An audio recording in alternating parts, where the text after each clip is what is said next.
So today the plan is to build a harness so I can pick these motors up with my engine stand and not have to muscle them around. I had some old strapping and such I was going to make stuff out of, but then I got digging around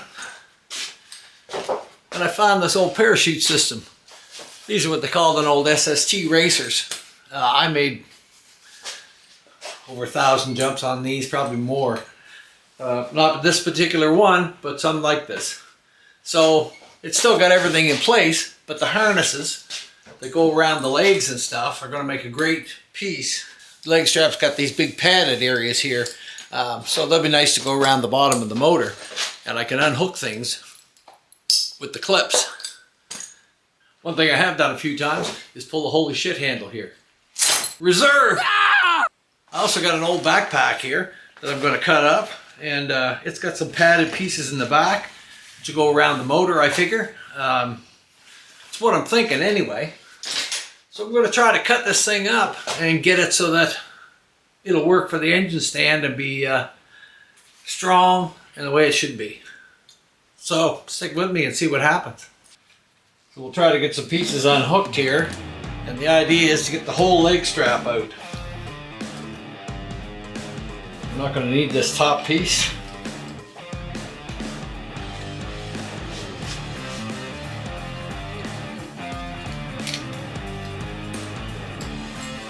We want to keep the harness adjustments.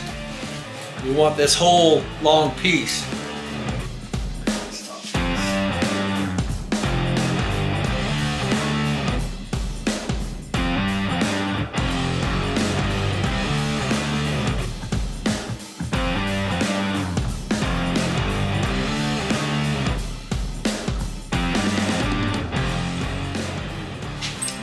So I've got a few specifics that I'm looking for. And after measuring this harness up, I'm hoping this is going to give us what we need. My plan is to come up behind the oil pump. There's just enough room between.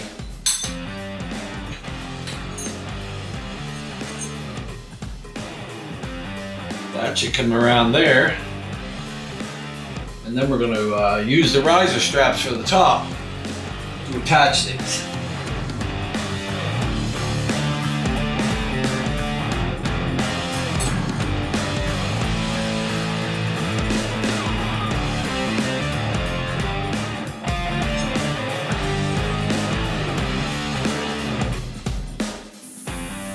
So we got Eleanor set up here to cut out my top plates for my motor lift. So we're going to get ready to cut them out now that we've got them drawn up, and we'll see how that goes.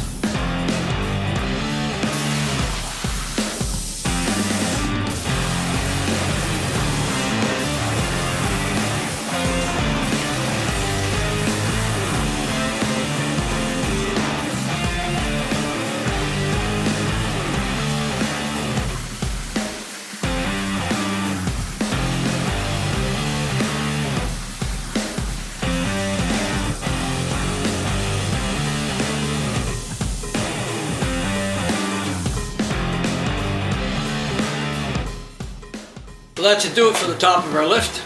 I'm hoping that this is going to be enough to pick the motor up. I was going to double it up, but I'm pretty sure that that's going to take the weight of just lifting the Harley motor up without any problem.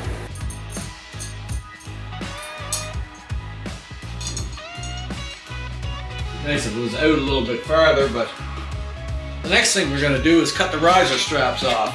These were straps that were made attached to the shoulder of the parachute.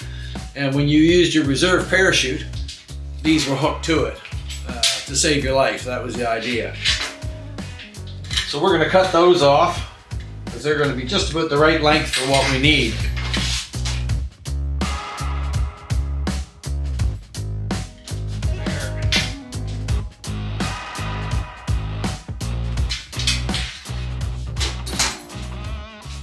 There, that should be most of what we need for it. So we'll go over the machine and just rough things up and kind of see where we're going with it, if I can sort of hook it up and give me an idea. We're going to try to get these little locks in here like this so we can hook them to the motor stand. That's the plan. I actually think I need just a set that's a little bit bigger make it a lot easier. But we'll make do with this today. So these will be for our top supports, and they won't break for sure.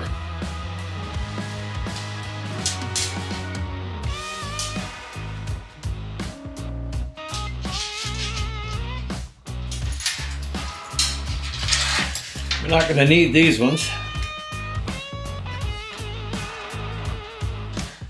We're going to try to take this little padded piece and move it up to protect this piece when we're done.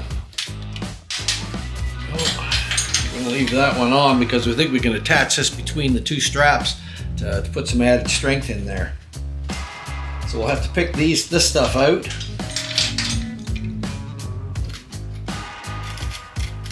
Try to save this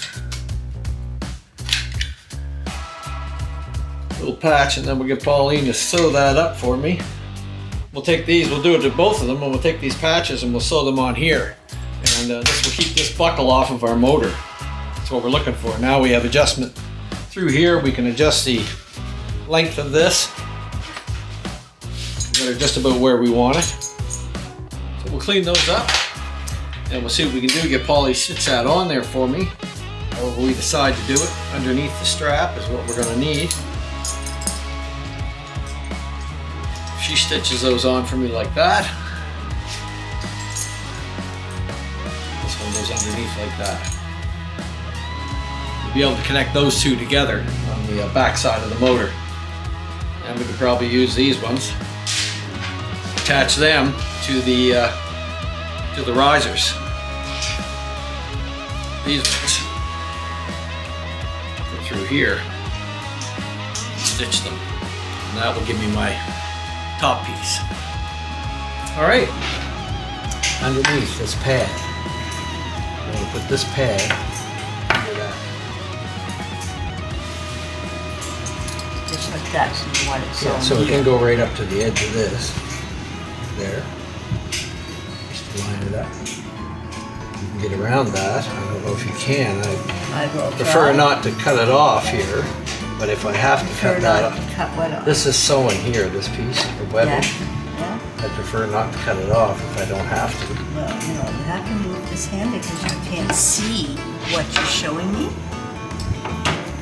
Oh no, I think we can move that.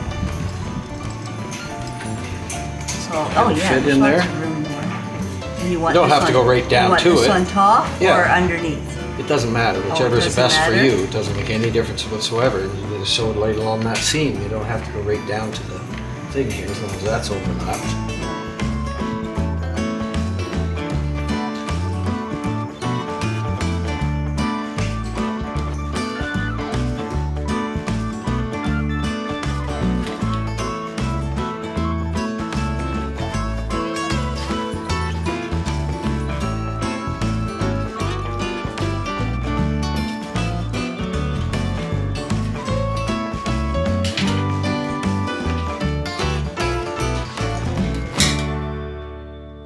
There you can see what's happening.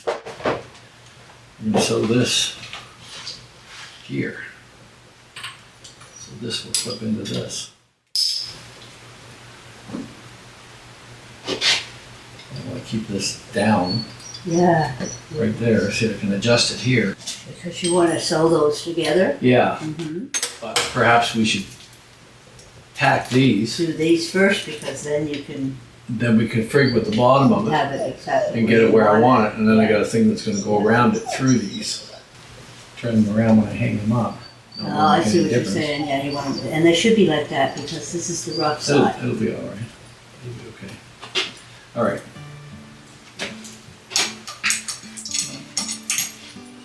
Okay. So these are both hooked up the way you want them. Yeah. Just tack them enough so we can tighten them up a little bit, and then we'll figure out where to put our straps on the bottom. Okay. Okay. Okay. All right. So much. Best you can do right now really is tack it on the four corners. Really, I would say. Wouldn't you think? Yeah, we'll have to see. Like here. You don't want me to sew it? Not all the way across, no, just do the corners for now till we make sure we can fit it up in place and tighten it up and see where it's gonna sit. Okay? Okay. Get my work done by Queen Pauline. Queen Pauline here. Yeah. Better keep an eye out, too. I think so. I'd learn a thing or two. So it looks like we just about got it. We've got some adjustments here to tighten them up. We've got adjustments in the back. We've got this piece to go around the sides that will help keep it stable as well. It can't go anywhere that way. I'm going to stitch these up and stitch them up in the back so that they're locked into the loop. And then we can tighten them. We've got a strap on the back. We also got the quick release here. Makes it easy to get off if we want to snug it up a little bit. We can always just pull it like that. Shove our quick release back together. I got to do some work on my lift now. It's got to go up this high, and it only comes up about this high right now. So we're going to rebuild the lift, and I got a couple things I want to do to that too to add strength to it. But this is going to be invaluable for me. The motors are getting heavier and heavier to pick up. This way I'll be able to just hook on them, pick it up, move it where I want, put it on the table, put it on a stand, put it on the floor, help a customer get it out. And with all the padding and such, being as it's skydiving stuff, there's nice big pads all around to protect everything so that there's no metal against the metal anywhere that's going to be touching. I think we're going to shorten these up just a slight bit to bring this up a little bit more. To get this out of the way of the oil thing, I think we can come up a few inches more on both of these.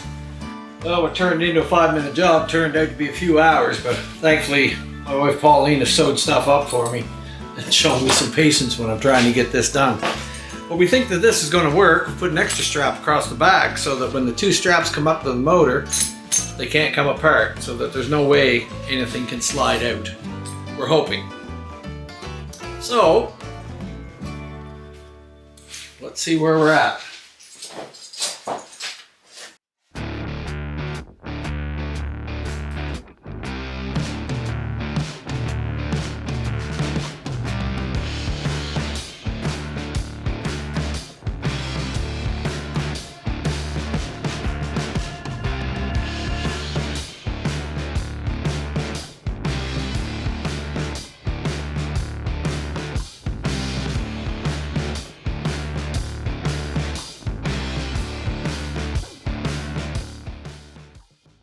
That's it. She's solid as can be. Now we can lift away on our motor and not have to worry about it. This will be a great addition. I'm really looking forward to using it. I've had to lift many motors that were too heavy, and I certainly can't anymore. So I've got adjustments here and here to tighten this up once we lock everything in. I've also got adjustments on these straps in the back. Got this around it. We've also sewed a safety breech across the back so that it won't be a problem, so that the flywheel can't ever fall out. And these will help keep it in place, again, just as a safety thing to help it keep it from going this way, which I don't think it will. But I'm pretty pleased with it, and it looks really solid. I know it's going to lift the motor no problem. Now all we got to do is a little bit of work on our lift, and it should be ready to go. Looks great. Old SST racer, an old backpack, and a few clips. When I look at it, it'll always remind me of jumping all the time, and I love that so much. So this is a great addition. Yeah, we've got lots of room there. It keeps it clear of everything. As soon as the weight comes up on it, that'll be it. So a few little tweaks, and we'll have it. And we'll show it to you once we get ready to pick this motor or another motor up, just to see how it works. All right, there you go. Nice sling to pick up the motor out of an old SST racer parachute assembly, and a quick bag. Get some snap locks and things off of, just to tighten some things up. And we're away to the races. All right.